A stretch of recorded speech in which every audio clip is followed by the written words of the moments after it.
डर एक एहसास में आपका स्वागत है।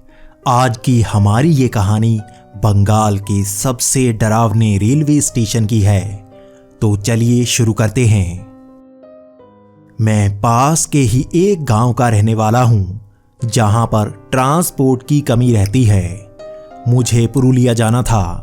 इसके लिए सबसे अच्छा और सस्ता साधन तो हमेशा ही ट्रेन होती है, लेकिन यहां पर सिर्फ एक ही रेलवे स्टेशन था, बेगुनकोदा रेलवे स्टेशन। हमारे यहां पर इसकी बहुत सारी कहानियां सुनाई जाती हैं।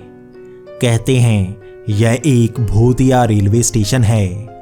मैं यहां पर से कई बार दिन के वक्त ट्रेन पकड़ चुका था, लेकिन आज मुझे शाम के 7 बज चुके थे।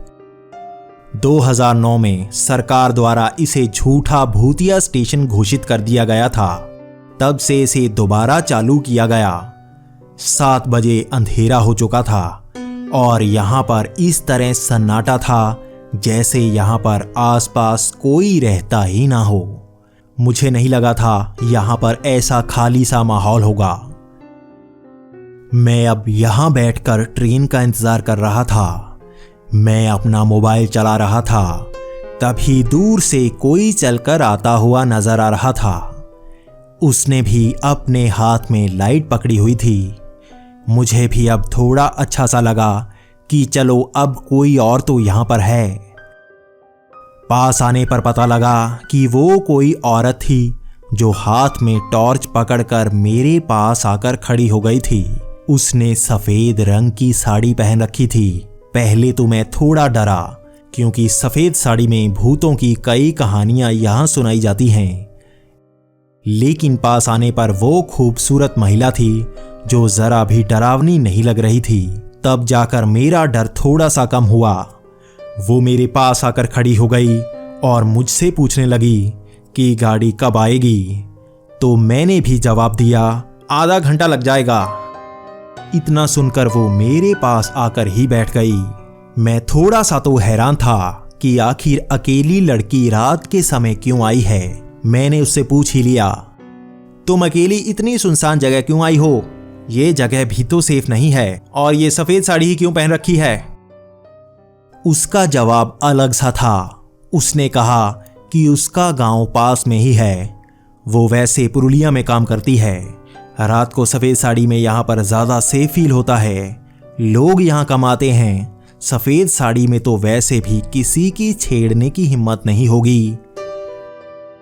मैं भी हैरान था, क्योंकि उसने बात तो सही ही कही थी। तो मैं भी हंसने लगा। तब उसने मुझसे पानी मांगा। मेरे पास भी एक बोतल थी, तो मैंने वो उसको दे दी। लेकिन वो तो कुछ घूंट पीने की बजाय पूरी बोतल को ही पी गई। तब मैंने भी मजाक में उससे पूछ ही लिया, तुम कोई भूत वूत तो नहीं हो ना? तब वो भी हंसने लगी और उसने कहा, वो तो बाद में ही पता चलेगा। ऐसे ही हम दोनों वहां मजाक कर रहे थे। ऐसे ही टाइम कब निकला पता ही नहीं चला। तभी सामने से ट्रेन आ गई। ट्रेन यहां पर 5-10 मिनट ही रुकती है, तो मैं झट से उस पर चढ़ गया। लेकिन वो लड़की वहीं नीचे खड़ी मुस्कुरा रही थी। तब मैंने आवाज लगाई, जल्दी चढ़ जाओ, नीचे क्या कर रही हो? लेकिन वो बस वहीं खड़ी रही। मैं अब बस उसे हैरानी के साथ देख रहा था। तभी ट्रेन चलने लगी। मैं वेट कर रहा था कि कब वो मजाक बंद करके ट्रेन पर चढ़ेगी।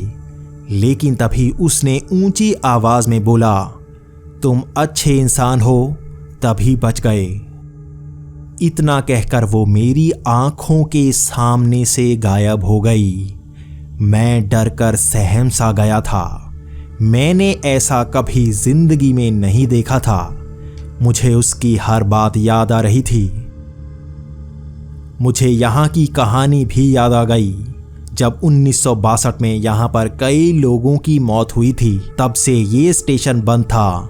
2009 में इसे दोबारा खोला गया था। ये आखिरी बार था जब मैं उस स्टेशन पर गया। आपको ये कहानी कैसी लगी हमें कमेंट्स में जरूर बताएं। साथ ही हमारा चैनल सब्सक्राइब करना ना भूलें। तो मिलते हैं अगली वीडियो में। Good bye.